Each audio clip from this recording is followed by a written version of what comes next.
What's up YouTube? How are you doing today? I'm Chanadi, the Techno Dad, and in this video we're going to be checking out a 32-inch 4K HDR monitor by BenQ that could be the right fit for you.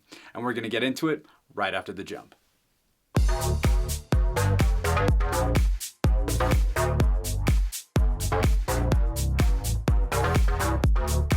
And I'm back. Now if you're new to the channel and you want to learn about 4K TVs, Blu-ray players, and other 4K devices and how to set them up properly, you've come to the right place.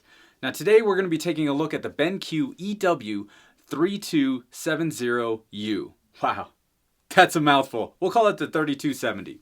It's a 32-inch 4K HDR monitor with lots of features that may work for you in your space. It was priced at $699, but I believe it's down to $599, and there's a link down in the description if you want to check it out. Now before I begin, I really want to thank BenQ for sending me this monitor for review. It actually arrived with great timing because I bought a gaming PC a while back which acts as a capture computer, but I had no monitor. And I also had like an iMac that I really wasn't using, and it was just kind of sitting there. Didn't know what to do with it. So I was trying to find a way to integrate these machines into my studio, and it's been very challenging. In comes BenQ in the 3270. Now this monitor has 4 inputs, which would allow me to connect my MacBook Pro, my gaming PC, the capture PC, and the output from the capture card, which is also an HDMI, and that's coming from an Xbox One X. And then it dawned on me when this monitor came in and I looked it up, I was like, oh, I can plug all this stuff into this BenQ monitor. So I immediately sold my iMac so I can have all the machines in one room. So enough talk, let's go upstairs, see what's in the box. Oh yeah.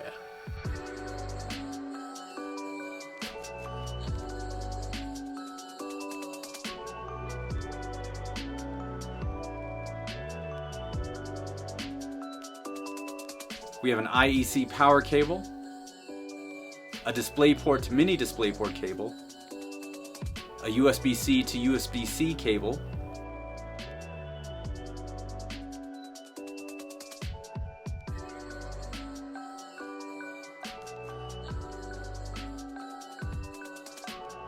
I laid the monitor on its face, with the cover still on obviously, on top of styrofoam to attach the stand.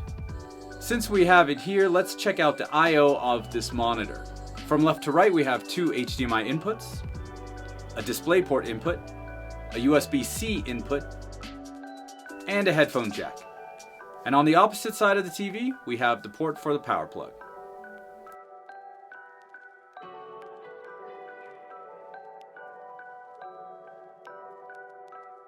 Putting the stand on is pretty easy. There's a hand screw to connect the 2 stand pieces together.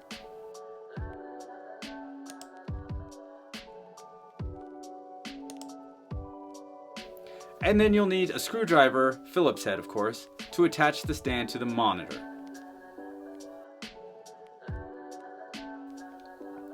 Now that we got it all set up, let's check out some stats.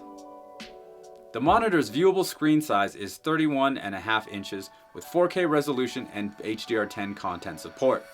It has a VA panel with a contrast ratio of 3000 to 1.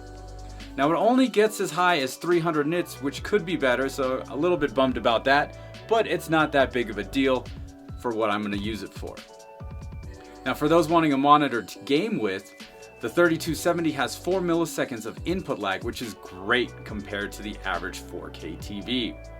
Another feature for gaming is AMD's FreeSync, which eliminates image tearing and provides a smoother gaming experience. As I mentioned before, it has 4 inputs, and it also has 2 speakers, but they're only 2 watts each, and we'll check out a sound demo later on in the video. So I ended up selling off my iMac, and the BenQ now sits in my studio sandwiched by my KRK monitors. So I have 3 sources plugged into this monitor. My MacBook Pro, which is what I do all my editing on, and it's connected to a dock which outputs mini DisplayPort. The Xbox One X, which goes into the monitor in, HDMI 2, and my gaming PC uses HDMI input number 1. If you were curious, the answer is yes, I have a keyboard and mouse for both computers. Simply just attach a drawer and put the PC mouse and keyboard under here. Now I'm super stoked as I can have all these machines connected to one monitor. As you can see, I really can't go any larger on the screen size. I'm sure many of you are thinking, hey, I could get a TCL R617 for about the same price, but I just don't have room for a 55-inch TV in the studio. That's really the bottom line. Now on the front, in the bottom right, there are 5 soft buttons and a power button and the HDR/BI button. To quickly change inputs, I press the middle of the 5 soft buttons twice and then scroll down to the input I want and press OK. Super easy, so let's try it. Let's start with the MacBook Pro, which is connected to DisplayPort. Now let's change to the PC, which is on HDMI 1. Okay, good. There we go. We see the Digital Storm background. Now let's check out the Xbox One X on HDMI 2. Perfect. There we go. Alright, let's check out the HDR/BI button. When you press the HDR button, the monitor adds a simulated HDR to non-HDR content. And the BI button removes blue light that can be harmful if you're looking at a monitor most of the day like I am. Pressing the soft button second from the right will get you into the monitor's menu. Now there are a lot of options for changing your viewing experience.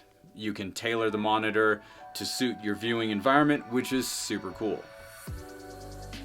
I found this monitor is great for editing video, as my 15-inch MacBook Pro screen will do on the road, but at home I would love to have something bigger, and the added screen real estate is wonderful to work with.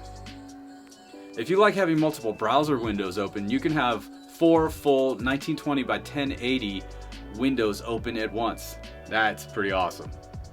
I've been using this monitor for gaming. I have some footage of me playing Call of Duty Black Ops 4, a little hardcore team deathmatch, multiplayer, with the volume set to 65 so you guys can check out how much these 2-watt speakers output.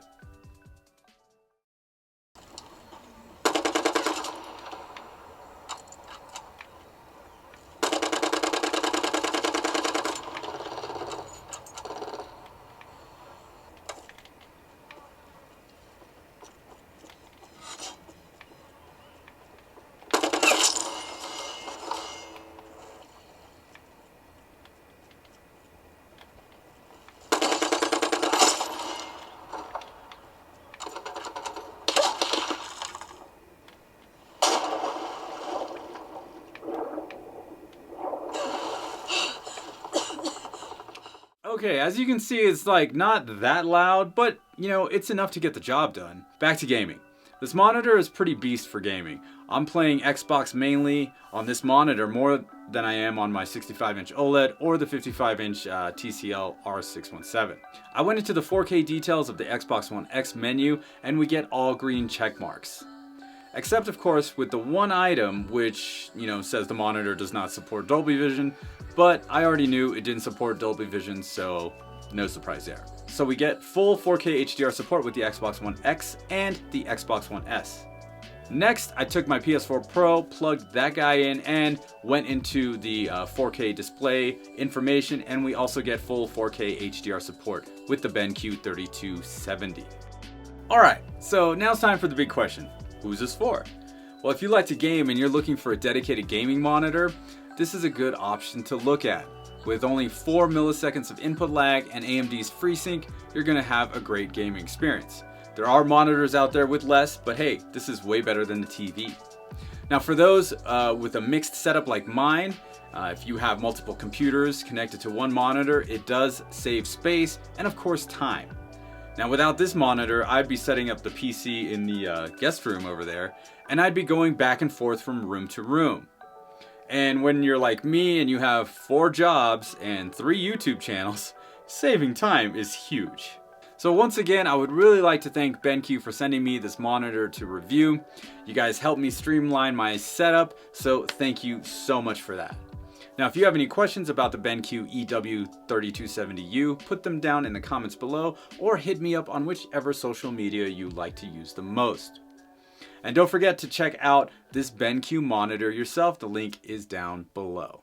Well, that's pretty much it for this video. If you liked it, go ahead, smash that like button, and don't forget to subscribe to my channel using the button in the middle of your screen.